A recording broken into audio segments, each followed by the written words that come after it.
Meet Lumi. He had everything he ever wanted. A dream job, people who genuinely cared about him, and a future he used to pray for. But then, something strange happened. As things started getting better, a shadow began to grow. Slowly, almost imperceptibly, Lumi started to ruin it. Not because he was lazy, and certainly not because he wanted to fail.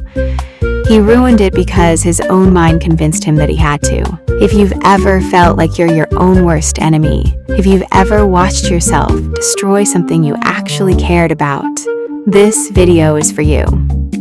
Let's look closer at Lumi's descent. It didn't happen in one big explosion.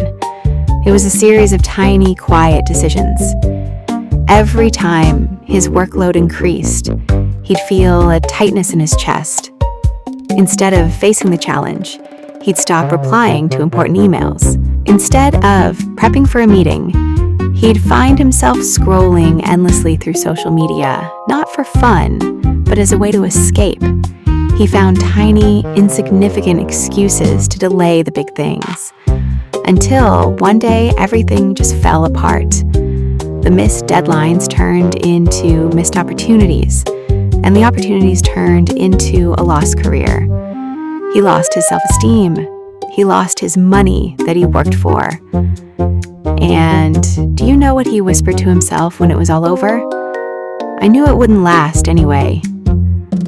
Does that sound familiar? Does that voice sound like someone you know? Psychologists have a name for this: self-sabotage. But here's the secret that most people miss. Self-sabotage is rarely about laziness. It is almost always about protection. Your brain has one primary mission: survival. It isn't programmed to make you successful, happy, or fulfilled. It is programmed to keep you safe. Now think about your own history. If you grew up in an environment where criticism was constant, where rejection was common, or where situations were unpredictable, your brain learned a very specific lesson. Stability is unfamiliar and dangerous. To a brain wired for survival, success feels unfamiliar. And to your primitive brain, unfamiliarity equals danger. So when life starts getting good, your internal alarm system turns on, screams, "Warning, this is new, this is unknown, this is risky." To stop the anxiety of the unknown situations, you unconsciously create a situation you recognize.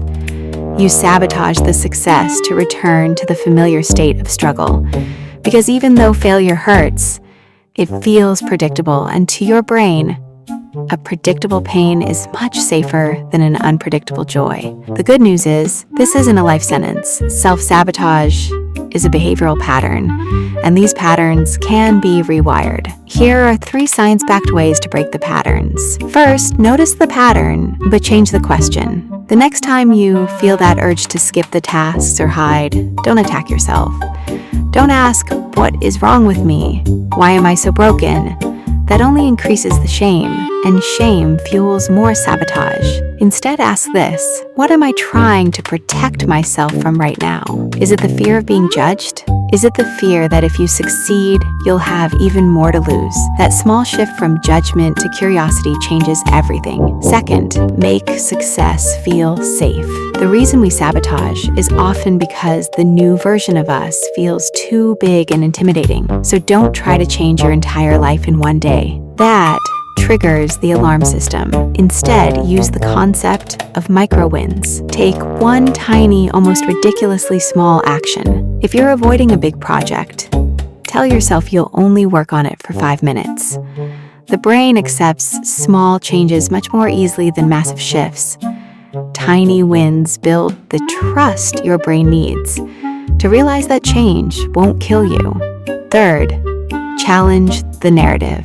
Your mind is a master storyteller, but it's often a liar. When that voice starts saying, "You're going to fail anyway, so why bother yourself?" Stop. Don't argue with it emotionally. Ask yourself, what is the actual evidence for this thought? Most of our thoughts feel like facts, but they are actually just ghosts. They are thoughts, not reality. Lumi didn't fix his life overnight. He didn't wake up one morning as a completely different person. He went to a therapist. He simply learned to stop believing every fearful thought his mind created. He learned to sit with the discomfort of success instead of running from it. And little by little, his world began to change. He found a good job again and reconnected with his friends again. At last, made a meaningful life without feeling empty. Maybe yours can, too. If this video helped you see a bit more clearly into your own mind, please hit the like button and subscribe. Every week, Lumi dives deep into the hidden psychology behind our thoughts, our habits, and our emotions.